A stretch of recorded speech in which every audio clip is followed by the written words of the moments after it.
Along and no Alex today, and obviously, you know, the reasons being is that he's still very affected by what happened with Diogo Jota and Andre Silva, and the funerals took place over the weekend, and guys, we're still in absolute shock, even though it happened last week Thursday.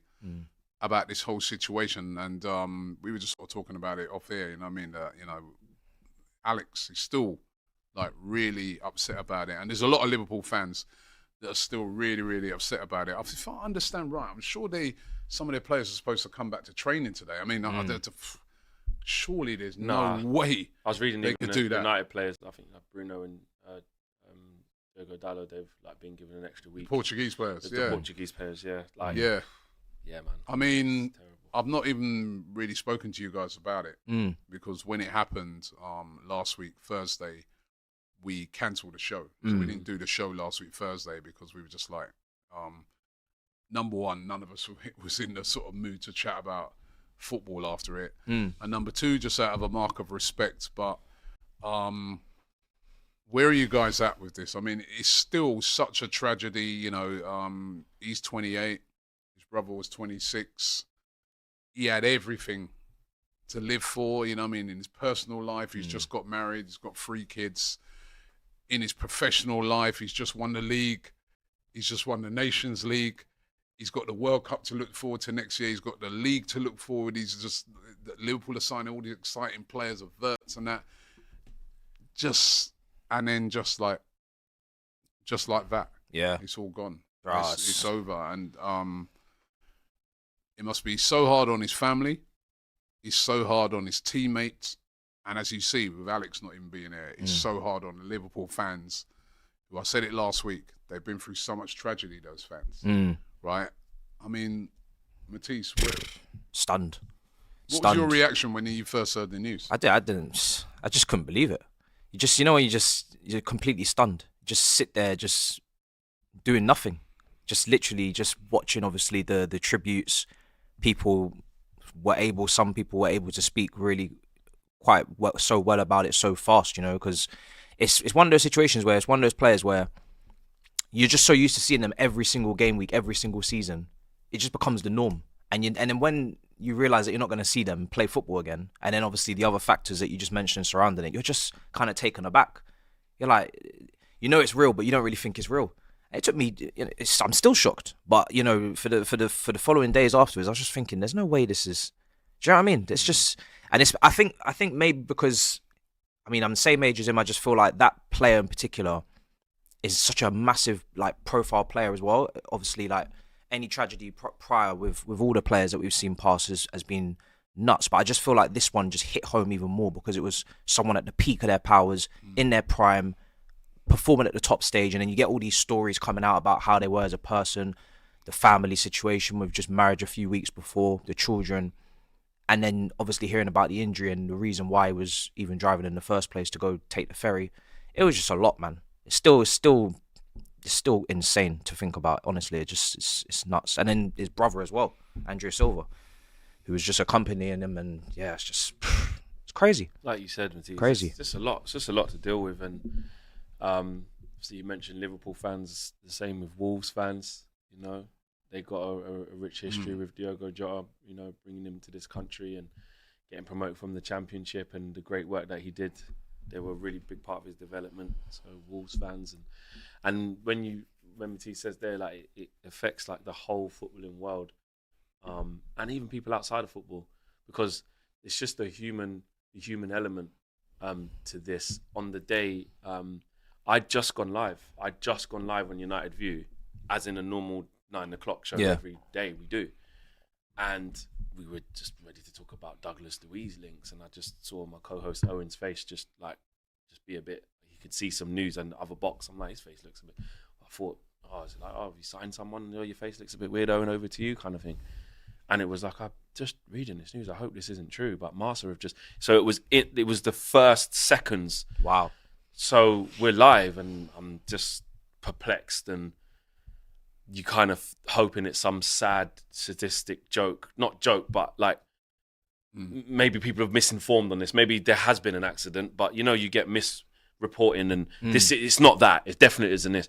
So we were just trying to scour in the moment of, is this true? And as we were doing that, it became true. Just cut the stream. No more videos. It just wasn't right. And I had to, I think obviously it's a lot different with the broadcasters. So I had a TalkSport show that evening. That's probably the most difficult piece of interaction I've had to do live on camera and live on air. There were fans ringing up on the phone lines on TalkSport. Myself and Hugh Wizencroft, shout out to him, he done really well. And there were people ringing in crying, man. Yeah. There were people ringing in really affected by this thing, and you just think of his family, his parents who have lost 2 sons, his wife who has lost a husband, his kids who have lost a father. 3 kids.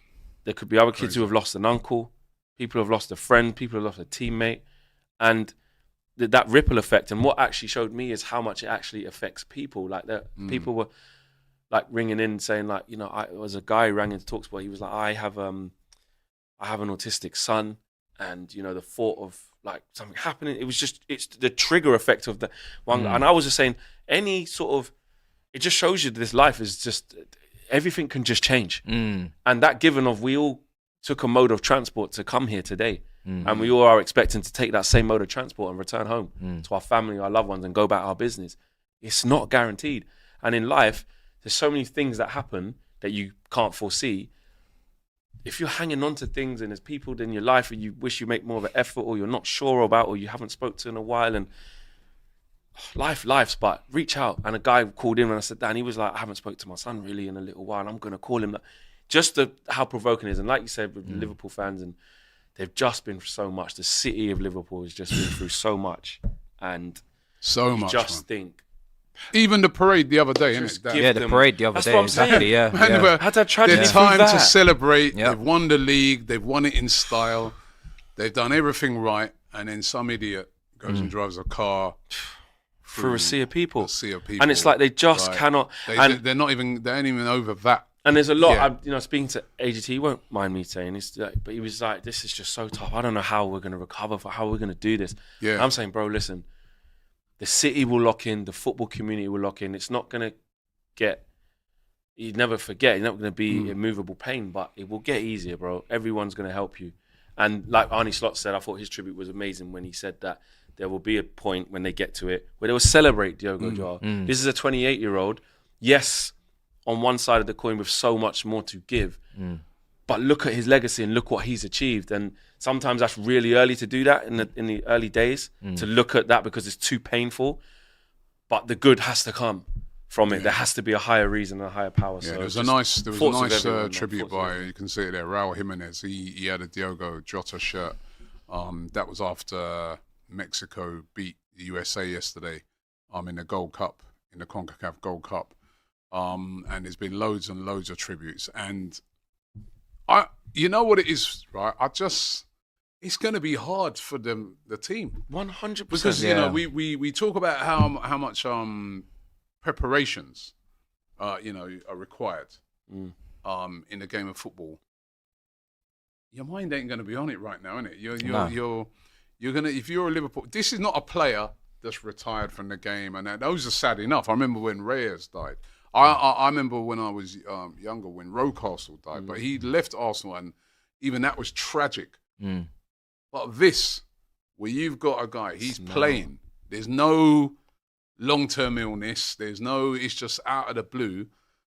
It's going to be really hard. How do you go into training and train ahead of that new season with that intensity and that? Some days you might be able to, and there's going to be other days where, you walk into that dressing room and you're going to be like, Diogo would have been here. Yeah, there's going to be moments that trigger them. How do you, this is horrible, right? The other day I'm thinking, whoever's doing transfers there now, this is horrible to think of, but it's factual, isn't it? Yeah. It's going to have to think about replacing Diogo Jota. That's the difficulty in that's another hard task. The world continues to spin, right? This is what we're saying, time waits for no man, and this is why it's so important to understand, like, gravitationally, like, what has happened, because there's still so many decisions that need to be made that they're not going to be ready for. You saw even the play, look at João Cancelo and Ruben Neves. And when you see how close Ruben Neves actually is to Diogo Jota, don't know if it was his best man, but his best mate, and they were inconsolable and had to play football. You saw Trent had to play. He's just basically still teammates, only just left. And it's like,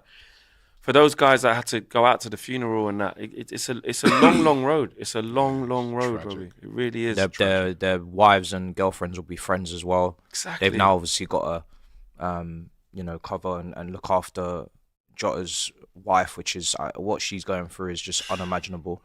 So she's gonna need a lot of support because, like people say, life goes on, but for that inner circle, especially that family, that stops. That is for the rest of their lives. So it's just so much healing that has to go into very, very difficult like that. So very, very difficult. Yeah, very difficult. JQ LFC is a gold member. Big him up.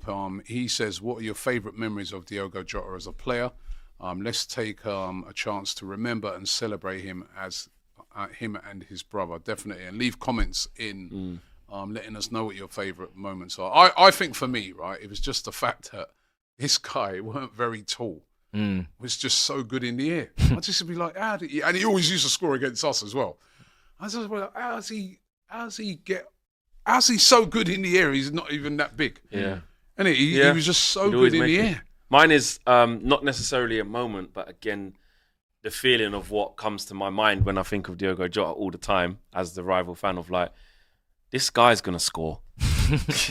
Like the inevitability. That's my tribute to him. It's inevitable. Left foot, right foot, fox in the box. And I remember when Liverpool signed, if I'm not mistaken, Liverpool fans let me know in the chat, but I remember it was quick succession when you got Thiago,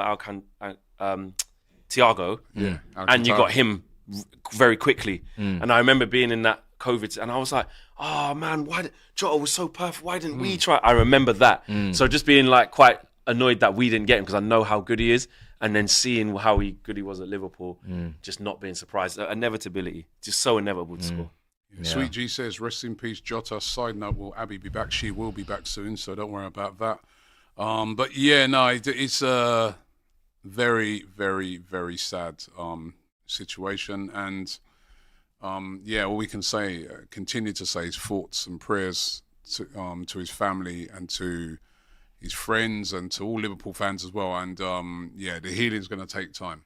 100%, the healing is going to take time, and everyone's got to be patient with that. We have to be patient, and it's going to be how long it takes is what it's going to take. But it's going to be really tough.